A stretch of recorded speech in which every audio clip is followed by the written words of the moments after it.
रियासत उत्तराखंड के chief minister Pushkar Singh Dhami ने यूनिफॉर्म सिविल कोड यूसीसी के निफाज की तारीख का ऐलान कर दिया है। उनके मुताबिक नए साल यानी जनवरी 2025 से उत्तराखंड में यूसीसी का इतलाक किया जाएगा। यह ऐलान यूसीसी पर तवील बहस के बाद सामने आया है, जो बीजेपी के नजरियाती एजेंडे का एक अहम हिस्सा रहा है। चीफ मिनिस्टर पुष्कर सिंह धामी ने कहा कि उत्तराखंड बीजेपी हुक्मरान रियासतों के लिए यूसीसी नाफिज करने की सिमत में एक मॉडल बनकर उभरे हैं। उन्होंने वजीर आजम नरेंद्र मोदी और मरकजी वजीर दाखिला अमित शाह का शुक्रिया अदा किया, जिन्होंने इस कानून को नाफिज करने के लिए रियासत को रहनुमाई फराहम की।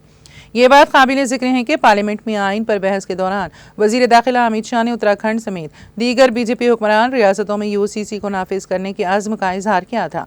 उन्होंने बीजेपी के नजरियाती एजेंडे को नाफिज करने की हिकमत अमली पर रोशनी डाली और यूसीसी के निफाज के लिए मनसूबाबंदी का जिक्र भी किया।